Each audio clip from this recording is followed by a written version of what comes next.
Sikap mental adalah cara berpikir, merasa, dan berperilaku seseorang dalam menghadapi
Kita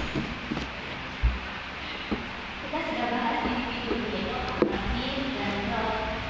Sekarang bagaimana kita bekerja sama? Kolaborasi bukan berarti sekedar duduk dalam satu ruangan. Kolaborasi berarti adalah kemampuan menentukan silo atau fungsi. Hasil dari bagaimana selalu juga bekerja tangan. Kita mengumpulkan satu bagi lain. Hasil dasar berarti jembatan. Menjalankan silo atau fungsi berbeda dengan dan berbeda berbeda. Bukan hanya kita. Apa itu silo? Ada yang tahu apa itu silo?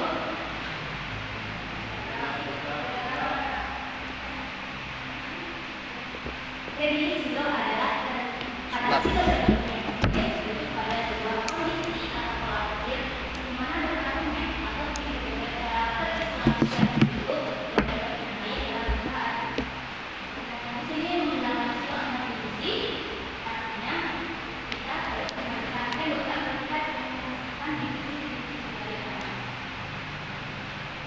Jadi kita bagaimana berbagi menjadi beberapa divisi, ada divisi S, banking, marketplace, dan juga bahkan ada beberapa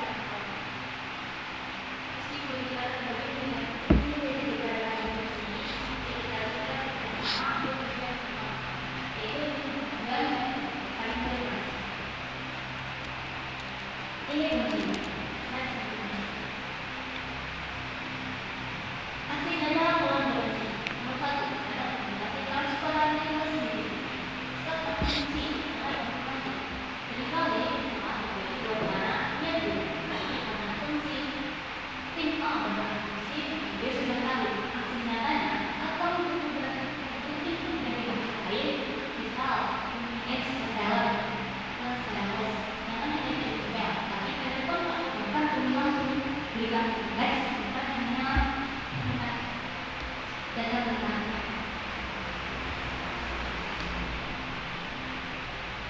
kita sudah melihat titik partnership dan development. Tapi mari kita lihat jika saya punya ruang yang saya sudah luar biasa, tapi saya tidak pernah mau membuat yang baru, apakah kita masih bisa berbicara? Tidak. Kita melihat ini tadi yang sudah kita bahas di awal adalah definisi. Kita melihat sampai dia bergerak. Ternyata dia seorang atlet. Kita tahu dia punya bergerak. Terus tapi kita hanya percaya saat kita mereka melihat bagi dia latihan keras dalam mengikuti kompetisi. Begitu juga dengan kita. Awareness velocity adalah saat kamu mengambil telepon dan menyelesaikan masalah itu dan bukan isu. Kolaborasi hanya terlihat saat kamu berjalan ke sisi lain yang berbeda. Oleh itu, sekarang kita akan berjalan ke badan ini dan kita akan membuat pilihan mental yang ada di kepala peristiwa sehari-hari yang dapat kita lakukan. Ini adalah bukti dari sikap kita. Dan untuk melakukannya kita butuh semangat. Yang nomor 2 adalah mendukung karir rekan dengan pada sendiri. Keberhasilan itu bukan kerugian Anda, tapi aset. Ketika rivalnya, kita harus mencapai sukses sebagai suatu tim. Jika tim proyek berhasil, itu berarti dengan lancar. Aksi nyatanya, Anda akan berada di divisi lain. Apa yang lancar kamu saat ini? Bagaimana saya, divisi saya, dan divisi dalam kolaborasi saja. Selanjutnya, aksi dalam kolaborasi yang ketiga yaitu berbagi pengetahuan, bukan melihat. Pengetahuan yang disimpan dan kekuatan yang hilang, pengetahuan adalah hal yang kamu miliki adalah aset terbesar bagi kamu. Aksi nyatanya, jangan takut mengajarkan skillmu atau tips efisiensi yang telah kamu lakukan pada rekan lain, bahkan divisi yang berbeda. Jadi misalnya teman-teman punya tips atau skill yang berguna, meskipun di divisi yang lain, boleh dibantu atau diajarkan. Itu bisa menjadi aset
Keduanya ada example, yaitu attitude, growth mindset, kemudian ada aksi, yaitu mengikuti latihan baru. Kemudian hasilnya mengalami peningkatan efisiensi sebanyak 20%. Kemudian diskus berikutnya ada efek domino, hasil dari Share. Sikap hebat menghasilkan aksi konsisten, kemudian menghasilkan hasil kualitas tinggi, dan akhirnya membuat pertumbuhan di bagaimana. Ingat awalnya, sikap hebat yang pertama menghasilkan aksi konsistensi yang optimal, kemudian menciptakan hasil kualitas tinggi, sehingga yang akhirnya membuat pertumbuhan bagaimana dan penyelenggaraan dasar. Semuanya dimulai dari pilihan Soekarno. Apa dampak dari yang ada kolaborasi? Dampaknya adalah meningkat dari sifat kita yang sudah ditanam lagi, kemudian ke aksi yang kita sudah berani baru lagi, menghasilkan hasil kualitas tinggi, dan akhirnya membuat pertumbuhan lebih lama. Selanjutnya,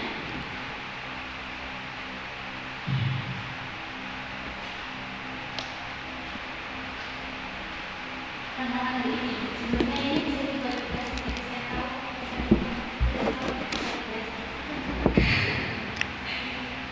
Tantangan hari ini, pilih satu pilar dari 3 pilar tadi, yaitu ada ownership, growth, dan kolaborasi. Kemudian menerapkan satu aksi spesifik yang akan kamu lakukan. Ada contohnya, ini contoh. Jika kamu punya web mindset, pastinya kan saya berdagang secara aktif, meminta feedback dari atasan saya mengenai proposal terakhir saya.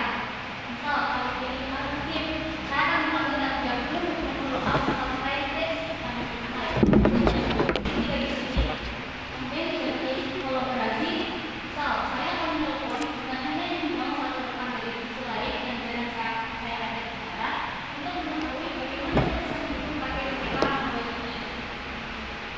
Ada yang bisa memberi contoh lain dari tantangan hari ini?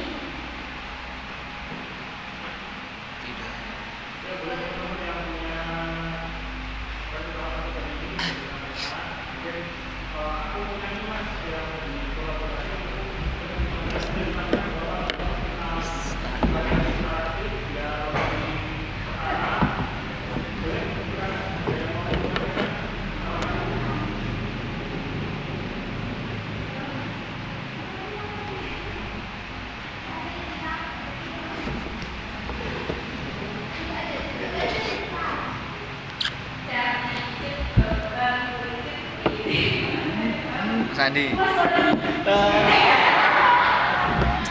Mas Andi diwakil Mas Andi. Mas Andi aja.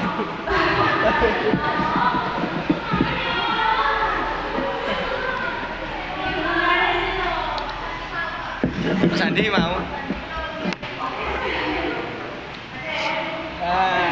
Ada di frame. Aku ini. Itu adalah cukup besar.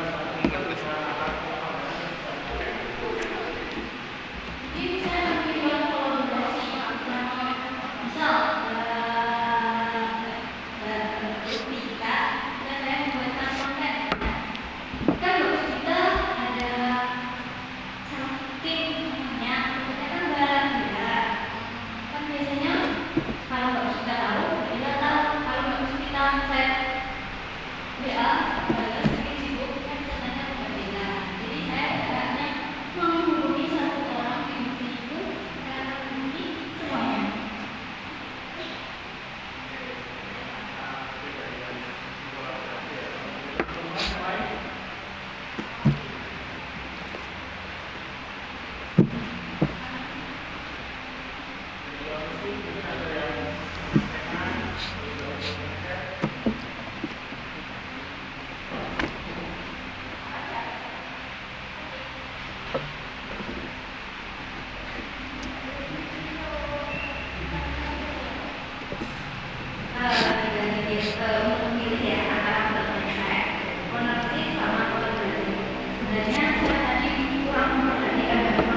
aksinya, misalkan saya punya deadline tugas untuk mengerjakan proyek video company profile seperti yang sudah saya lakukan kemarin. Nah, karena diberikan deadline di hari Senin, ternyata hari Minggu itu saya belum bisa selesai.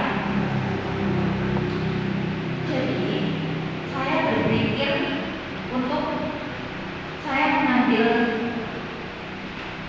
waktu lebih di hari pertama kerja hari Senin. Saya izin untuk terlambat. Jadi tadi saya terlambatnya alasannya karena masih mengerjakan video saya. Karena di hari Senin itu sudah harus dikumpulkan dan itu sangat krusial sekali kalau tidak saya kerjakan. Maka tadi saya mengambil jatah kelas saya. Sebenarnya ya berjasa sih. Ya karena itu hal yang harus dilakukan maka saya mengambilnya. Bentuk itu bukan.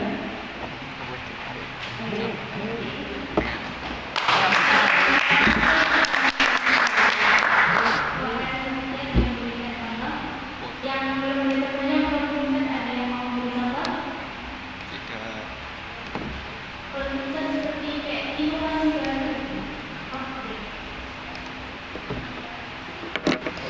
Saya akan memberikan contoh ketika di teknikan kita kan dulu pernah ada sistemnya baru itu semua hampir 50% dari sistem di tempat training itu sudah masuk layout meskipun itu sedikit demi sedikit. Nah kita bersama-sama dulu, pastinya kita mencoba beradaptasi dengan hal-hal tersebut meskipun perlu penyesuaian itu kan juga sebuah pengorbanan. Palingan juga nanti nggak usah berubahkan hasilnya sama aja.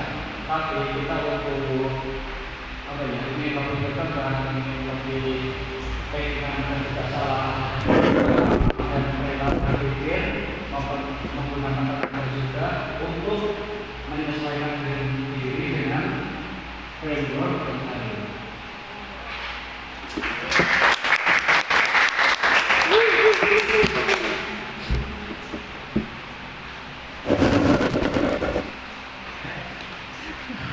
Terima kasih. Ada sebuah ungkapan dari Lopez. Kemampuan adalah apa yang dapat kau lakukan. Motivasi menentukan apa yang kau lakukan. Sikap tak lagi untuk menentukan seberapa baik kamu menggunakannya. Saya Anissa, sekian dari saya. Wabillahi taufiq wal hidayah. Wassalamualaikum warahmatullahi wabarakatuh.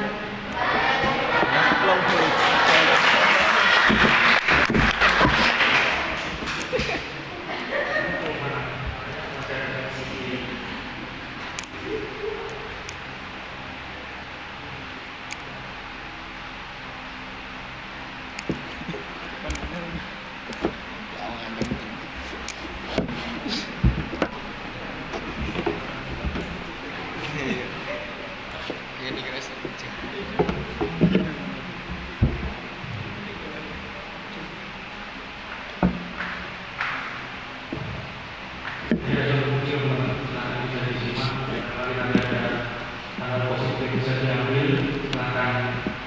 Sebagai bahan belajar.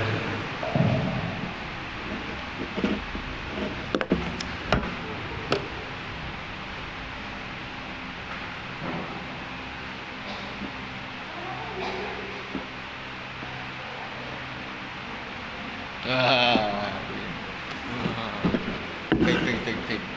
Siap. Halo bos. Aku puasa bos.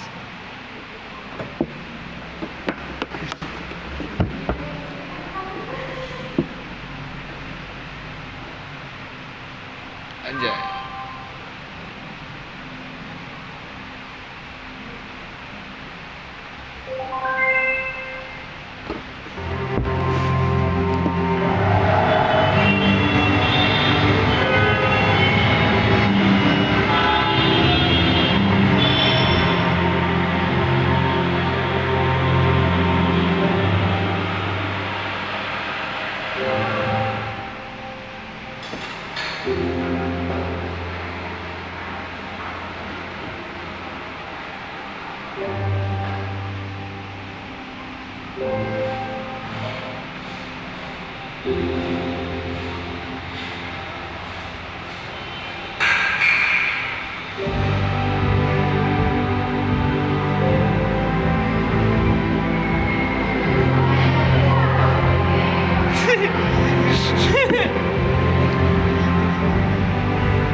Tadi paham nggak gimana videonya?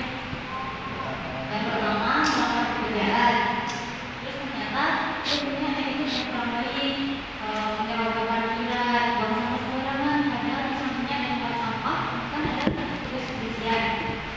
Kemudian ada yang mau ikut naik lift tapi tinggal, artinya hidupnya kurang baik. Pesan pertama dari video tersebut yaitu bagi kebanyakan orang bagi kebanyakan orang kesuksesan atau keberhasilan dinilai dari seberapa pintar, pandai atau ahli yang disebut dengan sistem akademisnya.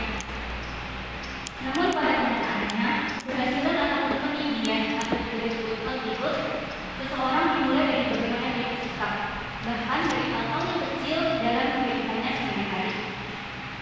Jadi meskipun kita pintar, tapi kalau itu tidak baik, tidak boleh.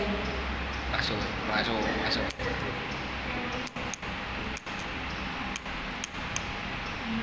Sekian dari saya hari ini. Saya mohon maaf yang sebesar-besarnya karena adanya kekurangan. Saya mohon maaf. Sekian dari saya. Saya pergi. Wassalamualaikum warahmatullahi wabarakatuh.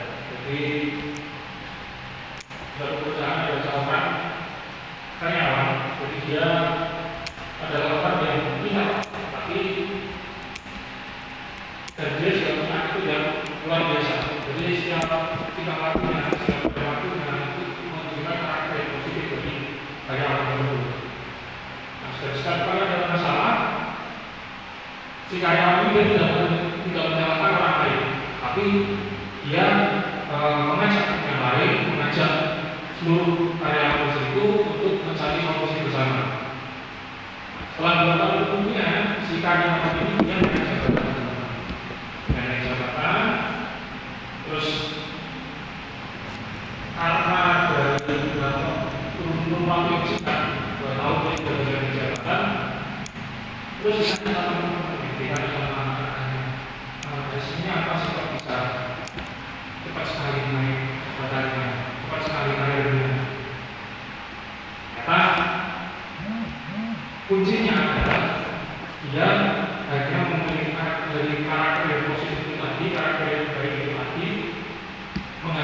pola tindakan atau perilaku yang positif juga, sehingga setiap yang dia kerjakan, setiap yang dia lakukan di kantor tersebut itu menghasilkan hasil yang positif juga. Jadi semua berasal dari diri dia sendiri, dari karakternya.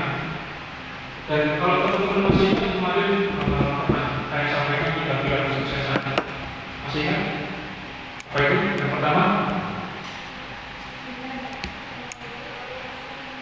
Yang pertama, adalah knowledge. Jadi kalau berdasarkan penelitian yang dilakukan oleh saya tadi, jadi 3 proses itu yang pertama adalah knowledge. Pertama adalah knowledge karena di segala sesuatu kita harus tahu dulu cara yang tahu ilmunya. Kemudian yang kedua adalah apa? Skill. Jadi skill itu adalah teknik kita untuk dari bicara personal skill, interpersonal skill, juga dari skill. Dan yang ketiga fungsinya adalah di karakter. Dari studi Harvard University itu menunjukkan bahwa 85% kesuksesan seseorang itu adalah dipengaruhi oleh apa? Oleh karakter. 15 sisanya itu dari skillnya. Jadi apapun itu, kalau kita sudah punya karakter atau mindset yang baik, walaupun di situ istilahnya kita apa ya, skillnya hanya pas-pasan, kemudian pengetahuannya juga mungkin nggak sehebat yang lain, nggak seaspek yang lain, tapi karena kita di situ sudah punya karakter yang positif, karakter yang baik, 2 hal ini sebenarnya bisa dipelajari dan diikuti. Mungkin di sini apa karena saya adalah orang yang mungkin di situ kurang bisa untuk memberikan sesuatu secara cepat, atau mungkin harus ini seperti itu. Tapi karena mungkin di situ saya punya kelebihan karena